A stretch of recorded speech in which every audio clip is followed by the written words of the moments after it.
Welcome back to another episode of the Philosophy of Chillin. I'm your host, Dylan the Connect. And as you can see, I have somebody else joining me on the couch today. And I'm going to pass it off to them so they can introduce you to who they are and, how they do. Thank you. I appreciate that. What's up, everybody? This is Mark Quay. I am the owner of the Bev Doctor. Essentially, I have a business where I teach people how to make drinks. I love making drinks. I love the art of it. I love drinking. Yeah, so that's me. That's what I do, and I appreciate the opportunity to be here. Just to be able to just sit down and have some good conversation. Yeah. So, as always, I don't necessarily disclose the topic or theme of the episode until we actually get recording. So what I wanted to do was go ahead and introduce you to what we're going to be talking about today. So with that being said, what I wanted to talk to you today about was self-expression. A little bit about what we were talking before we press record was essentially how you've matured through your professional spaces and how it has correlated within your life. And I wanted to know, with the personality that you have, being high of life and always ready to, take an adventure and experience something new, what has it been like learning what your self-expression is like and actually walking it out within your passions? Okay. I see why you said I was going to enjoy this topic. It makes sense. Yeah. Okay. All right. That's good. That's good stuff. Where do you want to begin? I'm gonna let you lead the conversation. Well, I mean, essentially, where did you first see yourself acknowledging who you were as a person and how you naturally just expressed your joy for life? Okay. Okay. All right. So um I think there was that. So it was two. It's two parts to it because I have an exact answer to it every time I hear a question along these lines. It's just about like self-expression, how I express myself.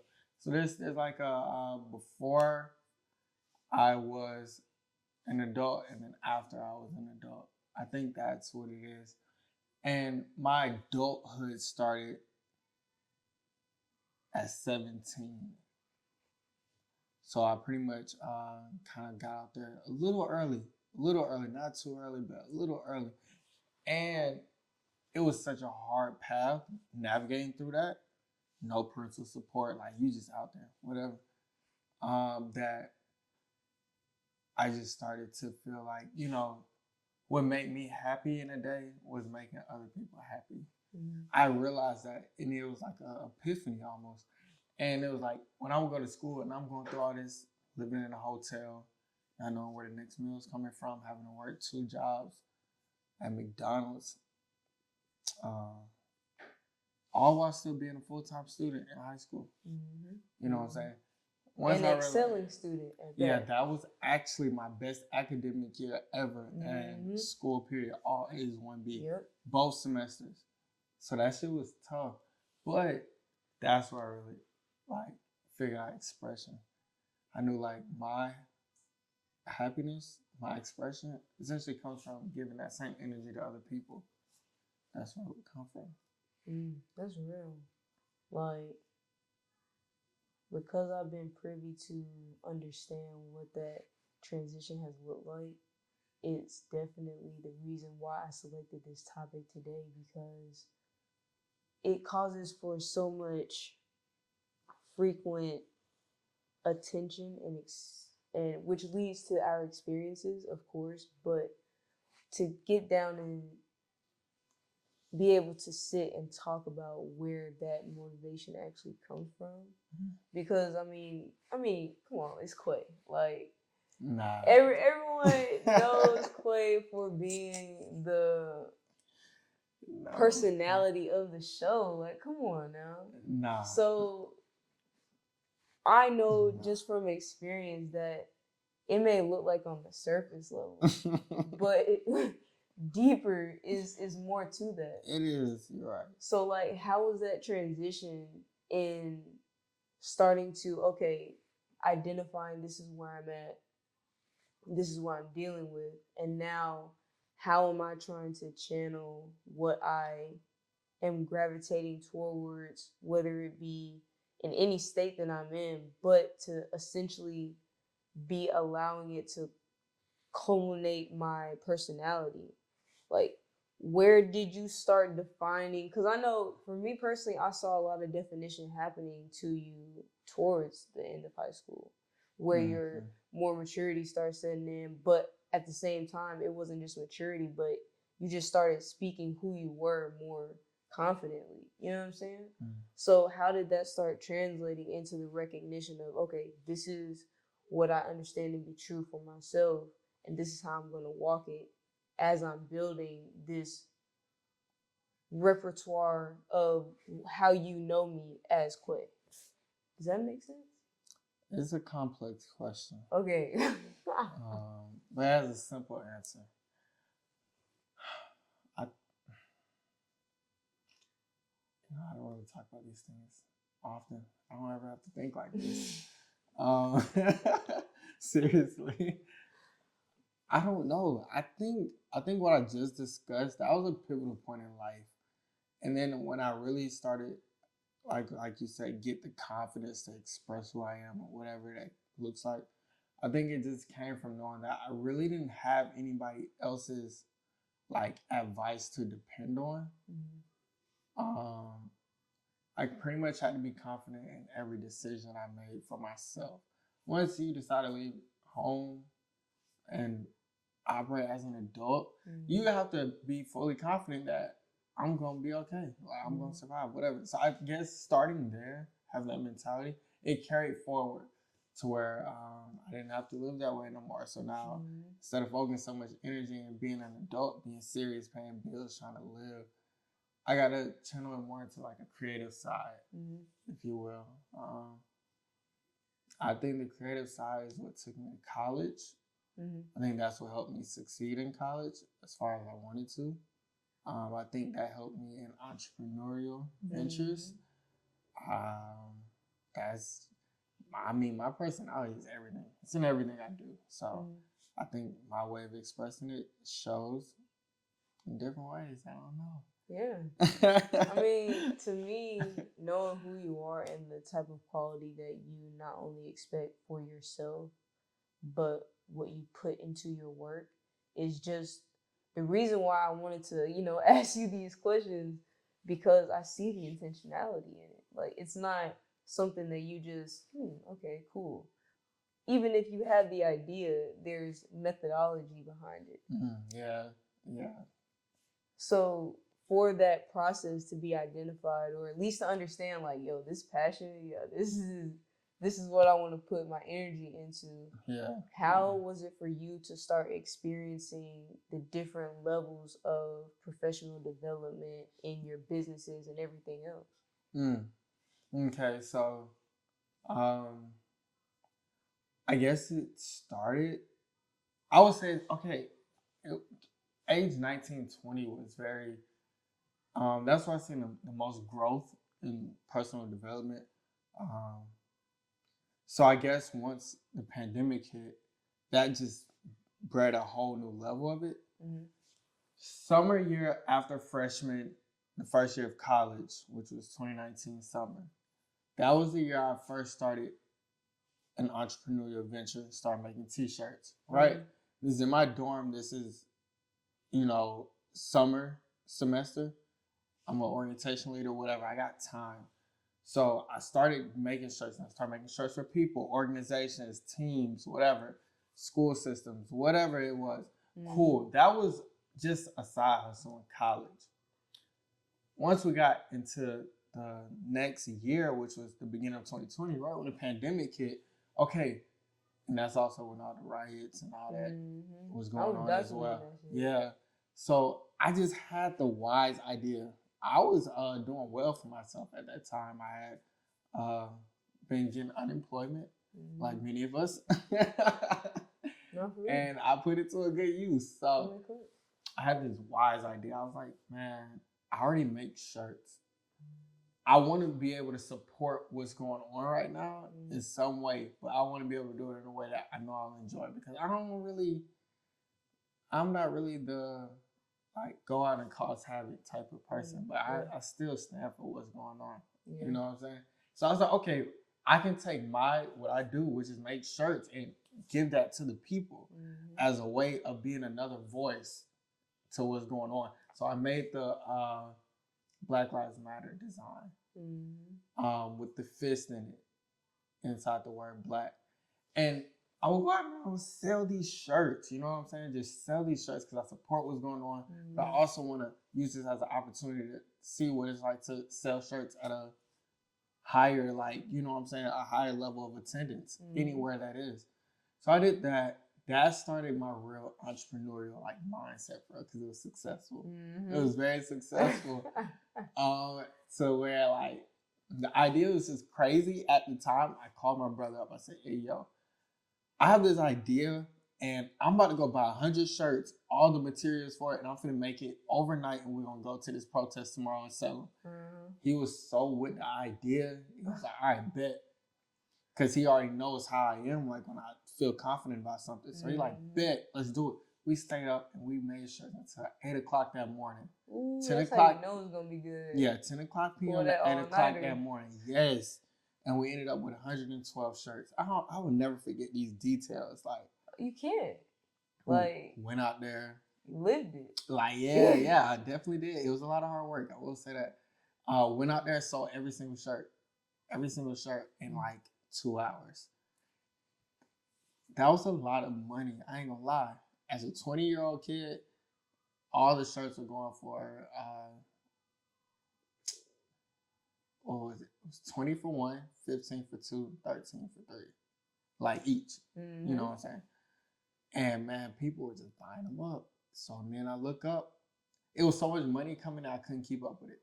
Like, you're trying to take care of one person and then another person's trying to purchase. And then my girlfriend was out there with us, helping us like control all the different money platforms. It was just like, you didn't even care. You just knew the money was coming in. By the end of the day, it was like, what was it, like $1,600? $1,600 in sales in 2 hours. So that's like, oh shit. You know what I'm saying? Like, it was insane. It was insane. This gotta go somewhere. So, hey man, it was life changing. Yeah. So that's what my summer looked like. You know, we'll go out to these events, sell big time. Juneteenth, that was a big hit. That was the first 2,500 day. Whatever. It was like, it worked. You know what I'm saying? So that sparked the entrepreneurial.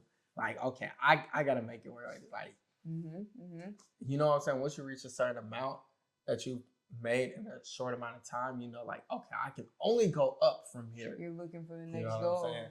So, yeah, that was the beginning. Okay. I think, yeah, that was the beginning. I think as I aged, you'll hear like the maturity in the businesses that I start to operate. But I think that's a good place to answer your question. Yeah. I'm so proud of you. So proud of you. One thing I will always say, and what I have known to hold true when it comes to my matriculation in life and what I've experienced and what I've gone through, it doesn't matter the person or whatever stage I was in, I've always recognized the soul. Yeah. And I've recognized the greatest potential of what that could be, and I'm so happy to see that that's what you're forming into. Like, you took your own journey, yes. I mean, of course you had to go through the hard times and the ups and downs, but it was because you had so much in you. And you hold responsibility well, and you really try to. Yeah, man, you got to. Yeah. Got to. So I say that like wholeheartedly. Like I'm super proud of you. Like I it this brings me joy. You asked me why I do this. Yeah. Having conversations like this brings me joy. Like Yeah. because it is coming from such a genuine place. Like I just want to know. Yeah. I just want to understand. Yeah. And I'm glad you're giving me the privilege to, man. I'm glad to be here. I told you, I just needed a reason to get out of the house. I would have been stuck working. So I thank you once again. And I mean, honestly, to each his own. Cause me too. Like, if I wasn't sitting down taking the time to do this, like, it's always gonna be something else. And that's a big part of why I try to maintain this, because I realize, especially within our industry, entertainment, customer service, we are always prepared to feed into somebody else. And that takes a lot of energy. And because of that, in our own personal lives, we're so much on go. If we don't have the right people, it's like, it feels like it's falling apart. And you're like, hold on, like, this is not how it's supposed to go. Like, so I like to be able to take time to actually sit down and be intentional and have these conversations, because we don't get to do it at the party when we get there together. Like it's too much going on. We have to be too many people or do too many things or be attentive in too many ways, to where it's like it doesn't work out. So I appreciate this time because I feel that. I feel that transformation. Like I feel that understanding. I think it goes both ways though. Mm-hmm. Like, you know what I'm saying? Like, you've done great things. Yeah, you've done great things. Like, we can go on and on about it, but just not like, it doesn't matter who you are, how frequent we speak, whatever the case may be. You still notice when your friends are doing good things. You know what I'm saying? Even if you don't acknowledge them all the time, it's just like, okay. But I want you to know that when I do get the opportunity to tell you, that's not over the internet. I feel like it's just like genuine. I like to do it in person. I want to let you know, like, hey, I'm proud of what you're doing as well. Like, bottom line, proud of you. It's big stuff. We're still young. We're young still. We're doing some good things. We're doing some good things. So I think we shouldn't minimize that by not letting each other know it. Like, that's how I feel.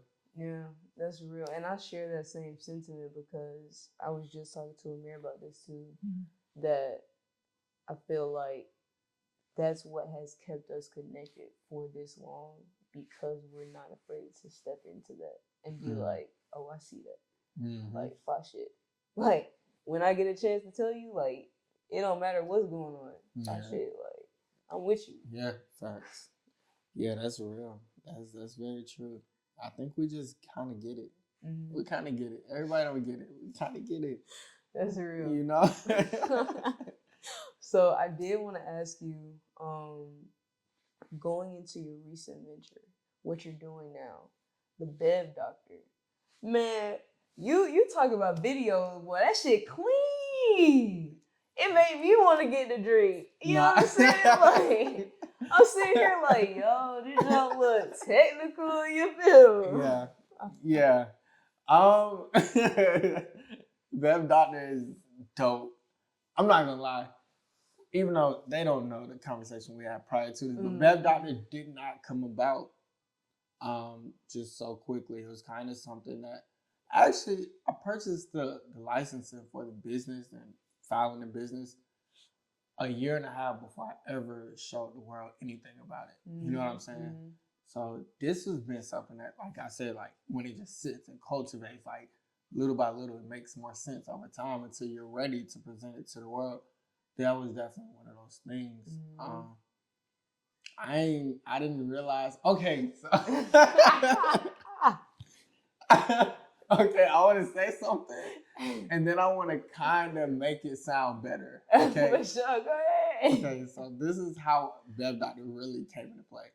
I didn't realize how much I loved alcohol. For Like, you know what I'm sure. saying? Yeah. Not necessarily that I love drinking it and getting, inebriated off it or whatever it is. I love the science behind alcohol. Yeah. So it's like I always like enjoy learning new alcohols, trying new ones, like, you know what I'm saying, mixing different flavors with it. All that type of stuff. Anything that pertains to a cocktail or whatever. And then I thought about it on the economic side, and I was just like, okay, remember the pandemic? People would spend their last on three things for certain: food, liquor, and their drugs of choice. Those three things, people, it don't matter how much money they have in their account, they're going to spend it their last on any of those three things. So I said, okay. Let me get in. I said, okay, let me pick one of those industries, and I'm going to make sure, no matter what's happening in the world, I can still make some money. I don't care. I'm trying to tell you. And alcohol was that one. I was just like, you already like overly invest into like learning about it just because. And I was just like, okay, well, what can I make out of it? And that's kind of where like the whole passion for making a business dedicated to liquor came from. It wasn't until I bartended until the idea actually happened. You know what I'm saying? So I just really enjoy mixing drinks. You know, it's just fun to me. I think it's a creative form. It's a way to be expressive. You know what I'm saying? I like meeting new people. I like conversing with people when it makes sense, and that's an easy way to do it while making money. You know. So once I picked up bartending, then I just started being able to be more creative in what I did with making drinks. That's when like I would post more.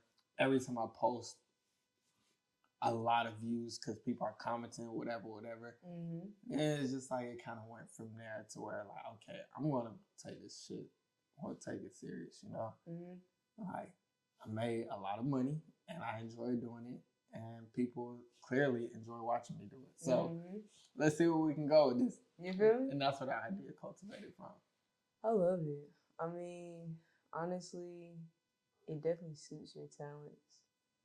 And I say that in a most endearing way because there's a lot of negativity that could come from the fact of what you do and where it comes from. Really? I mean, shoot, depending on who you're talking to. Like what? Give me some examples. Okay, so we're talking about alcohol, the technicalities of it, and being able to profit off it on an economic level.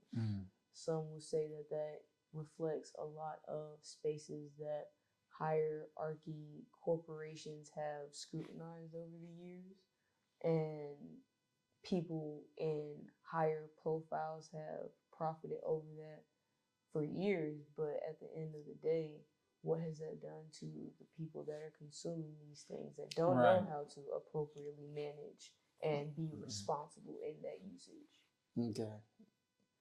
Yeah. I'm not gonna lie. I'm a little insensitive to that argument because it's like at the end of the day, people are gonna do what they want to do.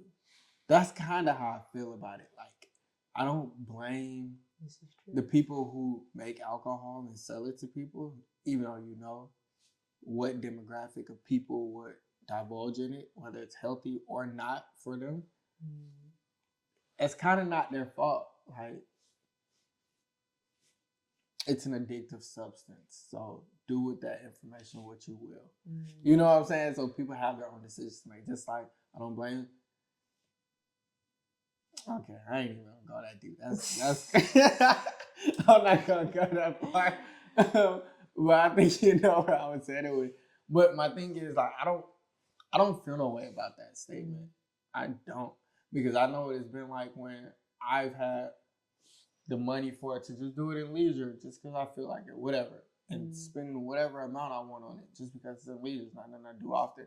But then I knew what it felt like to be dependent on it at one point as well, where I didn't have that luxury, or I wasn't all the way up financially to even have that money to spend on something that's, you know, actually not beneficial for me. Whatever.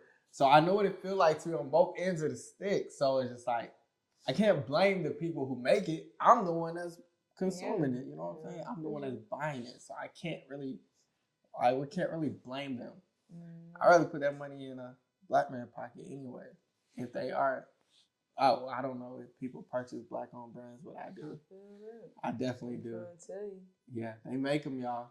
It's out there. They have black-owned spirits and liquors. They're out there. Sure, that's where they got it from. But you know, that's Facts. a topic for another day. Facts. We're gonna be here all night. Facts. Yeah, that's facts. But with that being said, I mean, I had one more question, and it's honestly just towards the vision that you have seen develop in regards to your self-expression. When you were just transitioning from your childhood into adulthood to now, like, what vision did you see then, and what can you be proud of from what you have accomplished thus far? Okay, so I think the vision I saw then, I think I think what I thought of myself was I was going to be a comedian. Nah, really did though. Really did though. Was practicing the jokes. I think that's what I thought then. So I think as I just got older, so let's say we take it from middle school, right? Mm-hmm. The idea of what I wanted to be when I got older, like one of the ideas, I definitely thought I could be a comedian. Cool. I feel like you can still do that. I was going to say, now we're 25, we're about 13 years later, whatever. Yeah. I still feel like I can be a comedian. Like, I think I have some good jokes. And I would definitely buy tickets to that show. I can't see you. I have some really good jokes, and I tell them all day, every day. Like, there's not a day that goes by that I don't make a joke. Life is funny. Okay, but as I got older,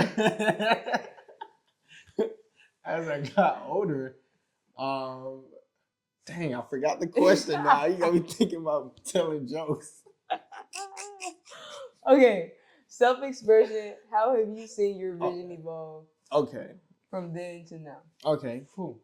Okay, so my vision evolved essentially coming up through high school. I knew I wasn't going to take the traditional path, and whatever I decided to do, like I really didn't even want to go to college, but I did. That's true. Not also really much for my family or anything. Like the pressure was there, but not so much there. Just because I knew like I didn't want to work corporate. Like that's really what it came down to. But there were things about college that I knew I did want, which was to join my fraternity, to network. And that's such a cliche answer, but I'll break down what I describe as network afterwards. And then I did want to experience the party life, the college life, because my people were strict. So I wanted that freedom. Pretty much. Once I got to college, that pretty much just took me where I went. I think the way I expressed myself in college looked a lot different than it did in previous years. I grew up in a household. I had 3 older brothers. For people who don't know, of course, you know this. Anybody who grew up with me know this. So there was always a sense of a spotlight on me. Yeah. And that can either be a good thing or a bad thing. But I think I took it as a good thing because it was so many factors that just made it look so like a spotlight was on me. Like, one, I didn't share the same dad as my 3 older brothers. 2, we all fall in sequential order. So my age, 1 year later, 1 year later, like we all came in sequential order. Same mom still though. And it was just like for me growing up, it seemed like I was advanced and all that stuff, and like our spotlight was on like, oh, he's so good at this, he's so good at that. In reality, I really wasn't that good at it. If you got 3 people that's going to go through the same thing you're going to go through, and you see it 3 consecutive years, you gotta be a fool to not do it better than the examples you've seen. You know what I'm saying? So I was never really that advanced, but they gave me a spotlight, and I guess I kind of boosted my head. Truth be told, Like, truth be Of course told. he did. What? You know what I'm saying? So that's why I say it started at a young age. This is kind of what it was going to be. Yo, it was on this man's ass. You know what I'm saying? But then it all changed and it flipped once all of them graduated, and I didn't graduate high school yet. So now I'm in the house by myself. You know what I'm saying? I didn't get the instant popularity like, oh yeah, we know he got all these brothers ahead of him. So like, instant popularity because now people from so many different grade levels knew me because of the association with them. So once I'm completely by myself, it's kind of why I gotta figure out who am I though. I can't fall under nobody else's shadow and limelight, whatever. So that's when going off to college, I had to create my own name for myself. So at a school like Georgia State, I think it was more challenging because Georgia State's just huge. It's huge. It's a lot of students. Yeah. Like the attendance is crazy. So it's like the idea of like meeting somebody new every day was real there. So it's like, how do you make yourself seem important in front of this mass of people? Like it was over 50,000 students while I was there. I think it's way more than that now. But that's like what the challenge was. And it wasn't really so much like, I just got to be important to everybody. How do I make myself just stand out? Yeah. How do I make myself seem more interesting? You know what I'm saying? So I started mastering how to do that in any room that you walk in. And now it's like, I don't really care where I am. I'm going to figure out a way to stand out and capitalize on the moment. And that's pretty cool to learn. I try to tell people how to do it, but some people have social anxiety. Like some people are really hard on themselves or they're embarrassed of themselves when they're out and they're congregating with a lot of people or talking to people all the time. I'm not that way. I embrace it. Like I have to be around people. I have to be around people. Like when I sit at home and I'm working, editing all day and whatnot, like 8 hours going by, I'm in the crib by myself all day. My girl, she's at work, whatever. It's so depressing. Like, it's so like, no, I got to get out of here.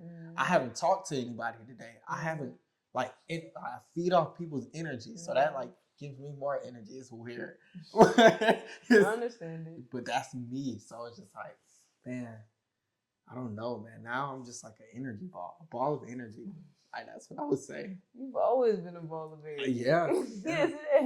You've never not been a ball of energy. Unless you were really upset. Yeah, that was rare. Yeah. Yeah, I don't let that happen too often. But I will say, like I said before, seeing how that ball of energy has evolved, like it's mind blowing. I can't cap to you. It's in a positive way. No, yeah. It's been a work in progress. I think I've been through so much at this point in life. I don't know. Yeah. I don't even talk about a lot of stuff. That just made me think. I don't talk about much. After I completely, there was a phase in life where I did not want to be in the limelight. I don't want to give off all this energy, whatever. There was a cool 2 years that I've gone through as an adult that I really kind of pulled myself away from the face of the world. You know what I'm saying? Like, kind of went in isolation, if you will, like where people delete their social medias and disappear. Something like that. But I didn't do that. I'm not doing all that. I just stopped posting. You know what I'm saying? Like, stop telling the world what's going on, whatever. I went through a lot during that time frame, but I think that that level of privacy, that level of like not caring, like that level of all that good stuff that happens in there, that isolation really is key. After coming out of that phase, like now I've been able to accomplish so many good things in life. So my message there is like, don't take social media too serious. No, that's good though. Like, that's good. People take social media very serious. I think the reason why I fell into that too, it was depression. I admit it. I can acknowledge it because I'm out of it and it doesn't hold weight on me. But it was a 2-year period of depression. You know what I'm saying? That was a good one. Okay, so, because I do the bucket list too. Right. And when people do like we drop gems when people say like some real good shit that you should take away. Yeah. But here, I look dead at the camera and I point at folks so they know like, dude, like take it away. That was a good one. You gotta catch that one. Okay. That was a good one. Okay. The man said I'm out of it, so I can acknowledge it and talk Yeah. about it. Like that's real shit, bro. It's real. It's real. I respect out that. Of it, so I can acknowledge it. Facts. I really can. I can talk about it. Yeah, that was a tough 2 years. I didn't really get out of that until last year, August. So really until I was like 25. Turned 25 in August last year. So yeah, it was actually about 3 years. 3 years of I went through a lot. But it all prepared me for where I am today now. I don't go through half the stuff I used to go through in life. Life is a little easier when you kind of, actually like listen. I think that's important now. I listen. And don't take it too personal. Yeah. I think you should not take life too personal. There's things happening to people every single day. You feel me? Like it's a lot going on. Like everybody got something going on. So you can't take life too personal. Like it's only me. It's not only you. And as long as you can just be resilient, I think you'll be okay. Some people get hit with harder things than others, but I still think you gotta roll with the punches, man. Life is not easy. It's not. Bro, this shit not easy, bro. This shit not easy for nobody. And that's why you gotta have empathy, man. Yeah, that's fair. I show people love. Like, I understand. Yeah. I understand. Nobody's judging. I promise you. Nobody's judging. Ooh, I like this. Okay. So this is pretty much the point where I acknowledge we could really be sitting here all day long. Yeah. Like we can be talking and y'all don't even have to be here. Like, I'm gonna just be real with you. So with that being said, I'm gonna go ahead and start wrapping up the show because we're gonna talk some more. But y'all got to go. So that was fire. Hey, that was fire. Hey, that was fire. Appreciate you, fam. That was smooth. Hey, that was smooth. I fuck with that one, bro. Hey, that was fire. Thank you. Hey, yeah. That's lit. But I'm gonna pass it off to you because I always let my guests get the mic at the end of the show to ask me any question they would like, whether it be pertaining to this topic or not. Okay. All right. My last question would be, can I come back? Like, this is lit. I think that's my question. Course. Okay, yeah. That's all I really want to know because I think saving something for later is always better. Yeah, that's my question. I appreciate y'all. Thank y'all for tuning in with us, man. Much love. This is family here. Yeah, for real. I appreciate the opportunity to be able to share with you guys, have some conversation, just talk about some things we all probably going through. So it is what it is. Follow me at the Bev Doctor. That's where you can find my bartending business. You'll learn some new things as well. My main page is One Mark Quavion. That's where you'll find a lot of my modeling stuff going on. And we didn't even talk about that. Yeah. But you'll find it there, man. We'll talk about it in another episode. But peace out. We'll see y'all.